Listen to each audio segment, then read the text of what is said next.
শুভ সকাল বন্ধুরা। আজকে আমি একটুখানি চিকেন রান্না করব, আর খুব ইজি। কুকারে রান্না করি আমি। কুকারে এখানে আমি ম্যারিনেট করে রেখে দিয়েছি চিকেনটাকে, সব কিছু দিয়ে আদা পেঁয়াজ রসুন যা হয় আর কি। এটাই হবে আজকে আমাদের লাঞ্চ। আর তার সাথে করব পালং শাকের ঘন্ট, মানে পালং শাকের ভাজাও বলতে পারো, ঘন্টও বলতে পারো। হ্যাঁ, বড়ি দিয়ে, আমার ননদের বাড়ি থেকে বড়ি এনেছি, সেই বড়ি দিয়ে পালং শাকের ঘন্ট করব। তো চলো সাথে থাকো, দেখতে থাকো। আশা করি তোমরা ভালো আছো, আমরাও ভালো আছি। চলো সাথে দেখতে থাকো। চিকেনটা দেখো ম্যারিনেট করে রাখা আছে, যা যা জিনিসপত্র দেওয়া হয় আর কি। আর আমি করি এটাকে কুকারে। তোমরা সবসময় জানো কুকারে তাড়াতাড়ি হয়ে যায়। এটা করব, এই একটা রেসিপি তোমাদের সাথে শেয়ার করব। ঠিক আছে, এটা শেয়ার করার কিছু নেই, তবুও শেয়ার করব আর কি কীভাবে বানাচ্ছি। এই দেখো, মাংসতে রসুন দেবো, গোটা গোটা রসুন, খেতে খুব ভাল লাগে। ঠিক আছে, কুকারটা বসিয়ে দিয়েছি। কুকারের মধ্যে আমি করব, সর্ষের তেল দিলাম। ম্যারিনেশনের সময় সর্ষের তেল দিয়েছিলাম। এইবার আচ্ছা দাঁড়াও, আমি বলছি।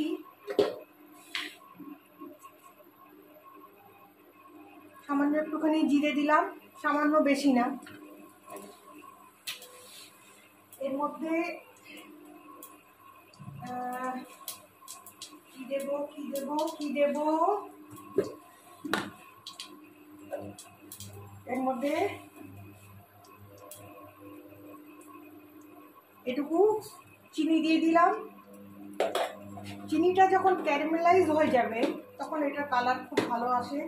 সেটা তোমাদের আর বলা আর লাগবে না, কিন্তু তোমরা জানো, সবাই জানো। এইবার কি হয়েছে জানো তো বন্ধুরা, এইবার আমরা গেছিলাম মুর্শিদাবাদে। এখন মুর্শিদাবাদ মানে বহরমপুরে আর কি। চিনিটা ক্যারামেলাইজ হয়ে গেছে, জিরেটা গরম হয়ে গেছে। এবার দু তিনটে পেঁয়াজ, ওই দেখ পড়তে চায় না,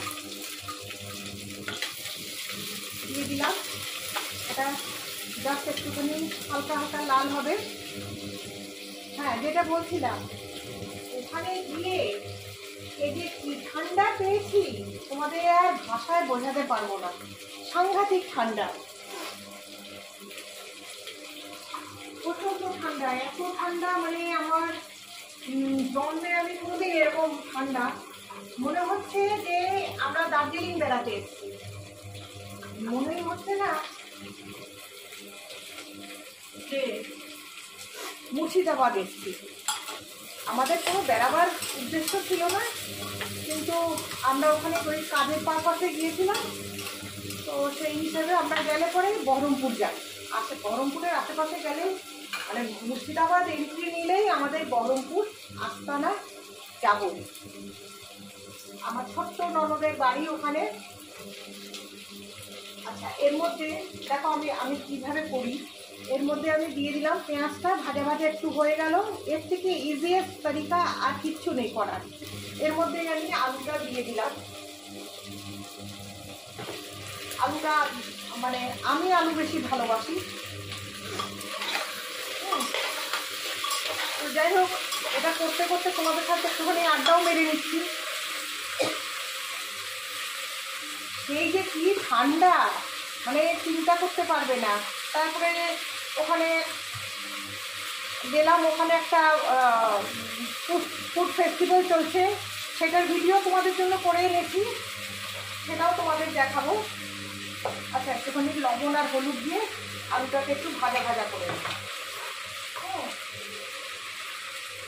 সেটা আমি, আমার ভাগ্নে, সমীর, আমরা সব দেখে না। আমার ছোটো ননদ যায়নি, সর্দি, ওই ঠান্ডাতে সর্দি বেরোতে চায় না।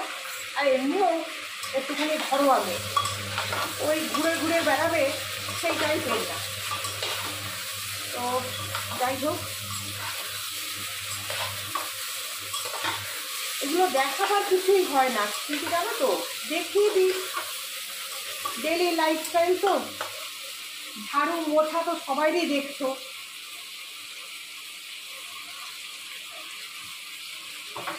আচ্ছা, এরপরে আমি যে ম্যারিনেট করে রেখেছি চিকেনটা তোমাদের দেখিয়ে দিই।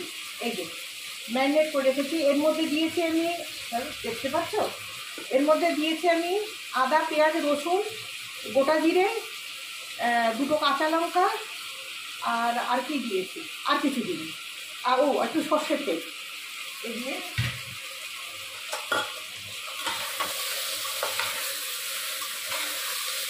তোমরা যদি কেউ নতুন নতুন রান্না শিখতে চাইছো, আমার রান্নাগুলোকে একটু ফলো করো, অনেক তাড়াতাড়ি আর খুব সুস্বাদু।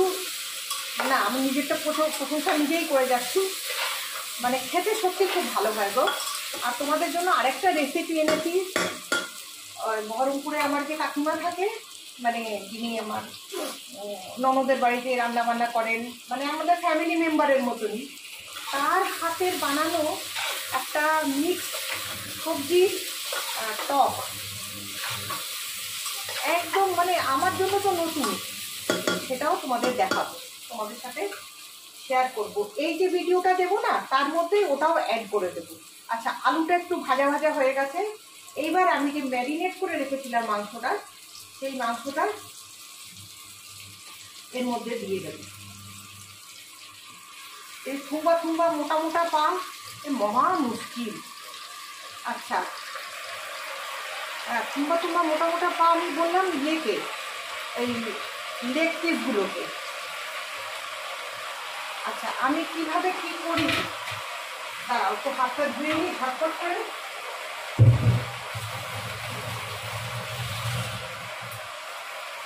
হ্যাঁ, এইবার এই যে মাংসটা দিয়ে দিলাম এর মধ্যেই কিন্তু জল ফল কিন্তু কিচ্ছু দেবো না, এই মাংসর থেকেই জল বেরোবে, বুঝছো?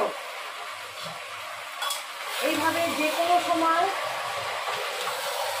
মানে তোমরা করে বাড়িতে খেতে পারো। দেখলে তো কত সহজে, ওই একই জিনিসের মধ্যে আলুটাও দিয়ে দিলাম, মাংসটাও দিয়ে দিলাম। এইবার এটা একটুখানি কষিয়ে নেব, কষিয়ে নেবার পরে এটা আমি স্টিমে দিয়ে দেবো, ঠিক আছে? আচ্ছা, একটু মুখটা দেখিয়ে দিই।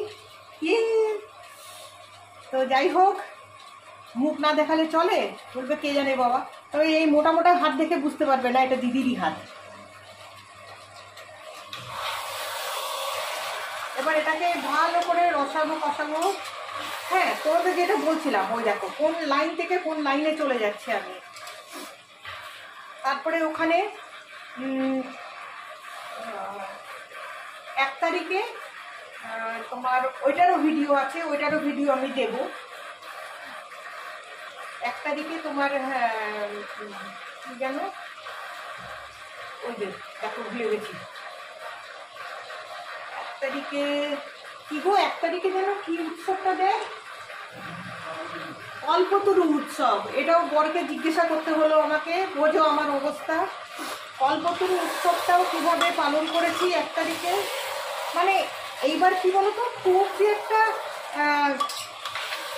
নাচানাচি হই হই বিশাল একটা হাইফাই ব্যাপার এরকম কিছুই করিনি, কিন্তু যেটুকু করেছি আমার ননদের বাড়িতে গিয়ে দারুণভাবে করেছি পালন।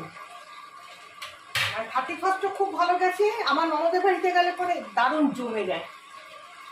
আর তারপরে 1 তারিখে আমরা গেলাম কল্পতরু উৎসব, সেটারও ভিডিও আছে, সেটাও দেখবে, তোমাদের জন্য দেব, কেমন লাগে বলবে।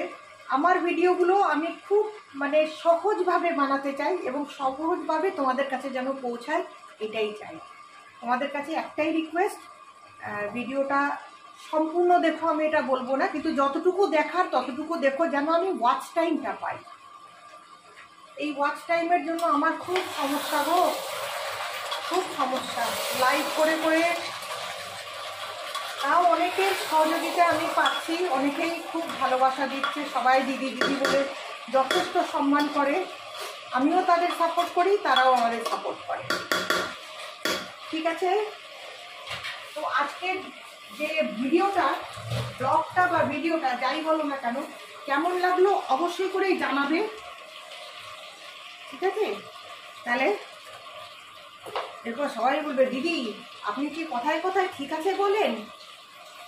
তাহলে এখানটায় আমি আপাতত স্থগিত করলাম। আমার সাথে থাকো তোমরা, এই নোকটা দেখে চিনতে পারবে যে না এটা দিদি।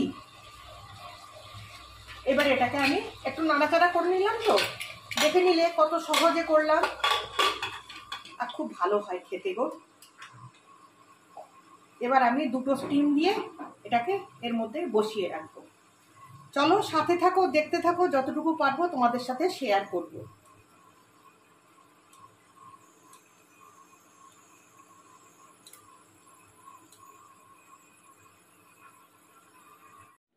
হ্যাঁ, তোমাদের যেটা বলছিলাম যে যে টকের একটা রেসিপি কাকিমার হাতে বানানো আমরা এবার খেয়ে এলাম, খুবই সুন্দর, অতি উপাদেয়। মানে নানা রকম সবজি দিয়ে, এখন তো শীতের বেলা মানে শীতকালে নানা রকম সবজি পাওয়া যায়, মানে বাঁধাকপি ছাড়া সব রকম সবজি দিতে পারো, সব সবজি দিয়ে। আচ্ছা, মেন ওটার জিনিসটা হচ্ছে গিয়ে কাঁচা তেঁতুল ব্যবহার করবে, পাকা তেঁতুলে চলবে না। কাঁচা তেঁতুলটা একটুখানি বেশি করে কাঁচা তেঁতুল নিয়ে ভালো করে জলে ফুটিয়ে নেবে, আর ওই জলটাই পড়বে টকে, এমনি প্লেন জল পড়বে না ওর উপরে। আর সবজিগুলো সেদ্ধ করে নেবে, সেদ্ধ করে নিয়ে যা যা সবজি দেবে ছোট ছোট করে কাটবে, একদম ছোট করে কাটবে, তো সেটা সেদ্ধ করে নেবে। বেগুনটা কিন্তু মাস্ট, বেগুন মূলো এগুলো কিন্তু মাস্ট। হ্যাঁ, আর বাকিগুলো দেখে নিও, মানে কাকিমা বলে দিয়েছে। ওই ভিডিওটা তোমাদের সাথে আমি আমার আজকের ভিডিওটার সাথে আমি অ্যাটাচ করেই দিয়ে দেবো। তো তারপরে যখন সব সেদ্ধ হয়ে গেল, তেঁতুলের জলটাকে বের করে নেবে, সেদ্ধ করা জলটাকে, আর কড়াইয়ের মধ্যে সামান্য একটুখানি সরষের তেল দেবে, দিয়ে কালো সর্ষে আর পাঁচফোড়ন দিয়ে, মানে কি বলবো, পরিমাণ মতন দিয়ে ওর মধ্যে সবজিগুলো ঢেলে দেবে, সেদ্ধ সবজিগুলো দিয়ে একটুখানি ভালো করে নাড়াচাড়া করে নেবে। করে নিয়ে তারপরে তার মধ্যে একটু হলুদ দেবে, পরিমাণ মতন লবণ দেবে, মিষ্টি একটু বেশি করে দিতে লাগবে, যেহেতু কাঁচা তেঁতুলের জলটা দিয়েই জিনিসটাকে তৈরি করা। তো সেটা দিয়ে দেবে পরিমাণ মতন, দিয়ে তার মধ্যে তেঁতুলের জলটা দিয়ে দেবে। কেমন, ওর মধ্যে তেঁতুলের জলটা দিয়ে দেবে, তেঁতুলগুলো বের করে নেবে, শুধু জলটা দেবে। আর যখন ফুটে উঠবে, মানে একটু ঘন ঘন হয়ে আসতে থাকবে, তখন ওটা কিন্তু সবজিগুলো, যে সেদ্ধ সবজিগুলো সেগুলো একটু সটে করে নেবে কিন্তু তেলের মধ্যে। কেমন, তারপরে যখন লবণ মিষ্টি সব দিয়ে দিলে, পরিমাণ মতন হলুদ দিয়ে দিলে, তারপরে ওই তেঁতুল জলটা দিয়ে দিলে, দিয়ে দেওয়ার পরে তার মধ্যে যখন ওটা একটুখানি ঘন ঘন হয়ে আসতে থাকবে, তো তার মধ্যে একটুখানি 1 থেকে 1.5 চামচের মতন, 1 চামচের মতন দিলেই চলবে, কালো সর্ষে বাটা। তার মধ্যে একটা কাঁচা লঙ্কা দেবে ছোট্ট করে, আবার বিশাল কাঁচা লঙ্কা দিয়ে দিও না, তাহলে জিভ জ্বলে যাবে। তো ওটা দিয়ে ওই জলটার মধ্যে, তেঁতুলের জলটার মধ্যে, মানে টকটার মধ্যে দিয়ে দেবে, দিয়ে নামাবার আগে একটু কাঁচা সর্ষের তেল দিয়ে নামাবে। তোমাদের যেন বুঝতে সুবিধে হয়, সেই জন্যই তোমাদের এই জিনিসটা বলে দেওয়া। আদারওয়াইজ দেখতেই পাবে যে কাকিমা কীভাবে রান্না করলো। ঠিক আছে, আজকে ভিডিওটা এখানেই শেষ করছি। আর দুপুর, রাত, বিকেল এগুলোর সরঞ্জাম আর আমি রাখলাম না। এভাবেই আমার ভিডিওগুলো তোমরা গ্রহণ করো। কেমন লাগলো ভিডিওটা অবশ্যই করে জানিও। আজকে একটুখানি অন্যভাবে ভিডিওটাকে উপস্থাপন করলাম তোমাদের সামনে। তো চলো, এবার তোমাদের কাছ থেকে বিদায় নিচ্ছি। পরের ভিডিওতে আবার তোমাদের সাথে দেখা হবে অন্য কোনো রেসিপি নিয়ে। ঠিক আছে, তাহলে টাটা। গুড নাইট বলবো না, এখন দিন আছে, বলবে দিদির মাথা খারাপ হয়ে গেছে, বলছে যে গুড নাইট।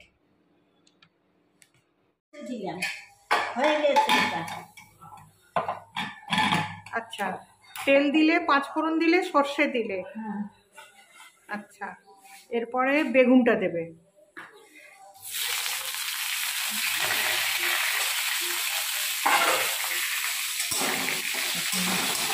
এটা কি সবজি টক?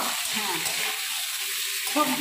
সবজি টকের রেসিপি একটা কাকিমার হাতের রান্না শেয়ার করে দেখাচ্ছি।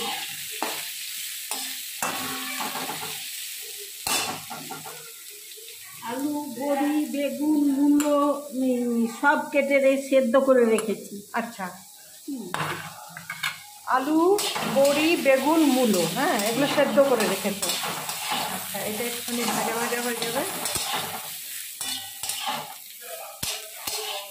ও, ওই যে শুরু হয়ে যাচ্ছে।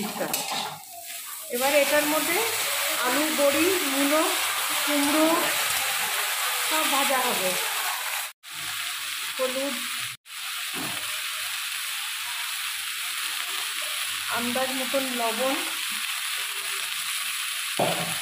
দিয়ে আবার ভালো করে একটুখানি ভালো করে ভেজে দেওয়া হবে।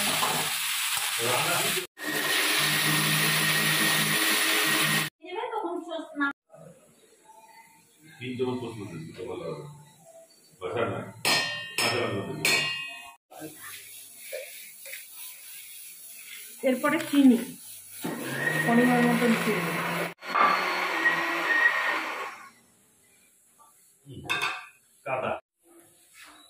এর মধ্যে একটুখানি নামাবার আগে সর্ষের তেল দিয়ে, আর এটা কালো সর্ষে আর একটা কাঁচা লঙ্কা বাটা, তাই না? ব্যাস, এটা হয়ে গেল সবজি টক। তুলে নি, এটা হয়ে গেল সবজির টক। এটা একদম খুব আনকমন রেসিপি, আর এটা আমার কাকিমাই স্পেশালি বানায় অনেকেই হয়তো, কিন্তু আমার কাকিমার কাছে এটা আমি শিখলাম। রেডি টু সার্ভ সবজির টক।